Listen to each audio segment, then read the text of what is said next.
Comment continuer de construire en ville face aux besoins de logement, se densifier sans artificialiser davantage les sols, sans étalement urbain? Tout un défi dans la lutte contre le réchauffement climatique et pour le réussir, sans doute va-t-il falloir prendre de la hauteur, construire des logements surélevés. La ville de Rennes étudie la question. Anaïs Guérard, Vincent Bars. Des maisons aériennes, des jardins suspendus, et si nous apprenions à vivre sur les toits? À Rennes, le foncier présent dans les airs est encore peu utilisé, mais ce promoteur immobilier et cet architecte veulent ouvrir la voie. Alors en fait, toute la partie haute n'existait pas, puisque là c'est une surélévation.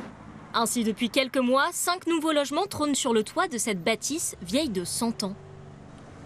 C'est un truc qui vous fait rêver? Il y a l'envie de développer des projets comme ça? Oui, très clairement. Premièrement déjà parce que c'est compliqué de trouver du foncier, surtout comme une ville sereine. Et puis d'un autre point de vue, c'est-à-dire d'un point de vue architectural, moi je trouve ça vachement sympa de pouvoir mélanger de l'ancien avec du moderne ou du design. Je trouve qu'esthétiquement en plus, ça va plutôt dans le bon sens.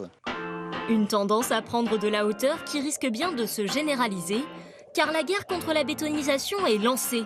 La loi climat prévoit d'interdire l'artificialisation des sols d'ici 2050, un défi pour la métropole de Rennes.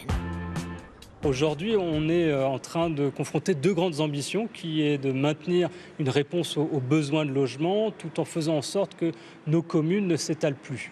Et donc on est dans la fin progressive de l'extension urbaine. À partir de ce moment-là, il faut qu'on puisse continuer à trouver des gisements de terrain, alors non pas horizontaux, mais ici verticaux. La ville souhaite la création de 500 logements surélevés par an. Pour y parvenir, elle envisage même d'assouplir ses règles d'urbanisme. Moins de places de parking, plus d'étages. Pour les professionnels, ce sont des points clés. Si on veut arriver à développer ce type de projet, il faut une certaine échelle pour faire diminuer les coûts au mètre carré, les ratios au mètre carré. C'est indispensable.